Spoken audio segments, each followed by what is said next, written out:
Because if you know the history of the whole concept of whiteness, if you know the history of the whole concept of the white race, where it came from and for what reason, you know that it was a trick and it's worked brilliantly. See, prior to the mid to late 1600s in the colonies of what would become the United States, there was no such thing as the white race. Those of us of European descent did not refer to ourselves by that term really ever before then.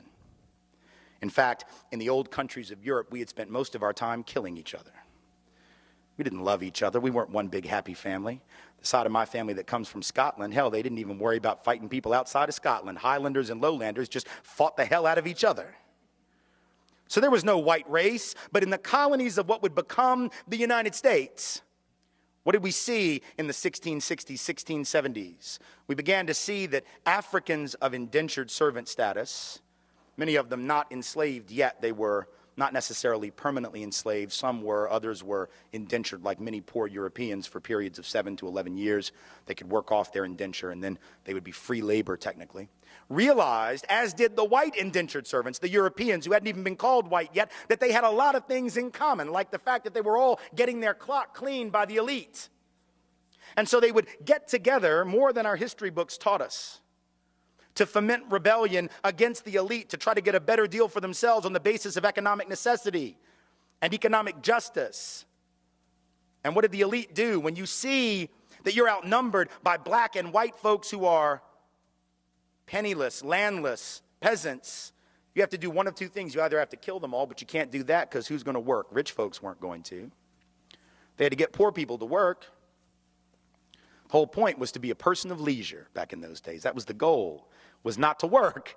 So you couldn't kill them all. You didn't want to kill them all. You had to do the work yourself. You had to build your own levee, build your own house.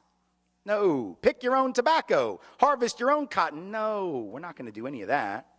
So you can't kill them, but you can co-opt them. And so the elite in Virginia, for example, in the colony, begins to give certain carrots to people of European descent, saying things like, you know, we're going to let you own a little land. Not much, but just a little. And we're going to get rid of indentured servitude. Now you're free labor. And by the way, once you're free labor, you get 50 acres of land just because you're free labor, see? So we're going to cut you in on this deal. We're going to let you enter into contracts. We're going to let you testify in court. And here's the best of all. We're going to put you on the slave patrol to keep those people in line, right? The idea was you're still going to get your clock cleaned.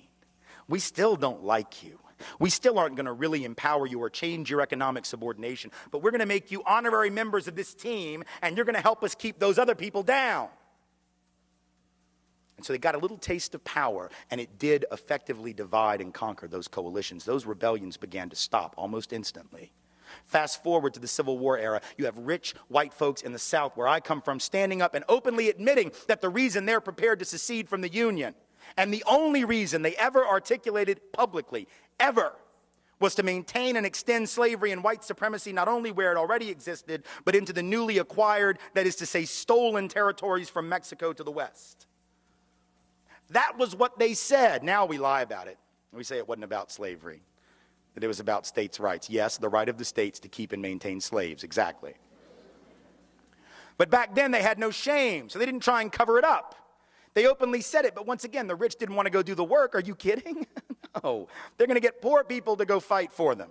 And the poor folks didn't even own slaves. Now think, how do you get poor people who don't even own the shirt on their back, let alone slaves, to go fight to keep your slaves for you?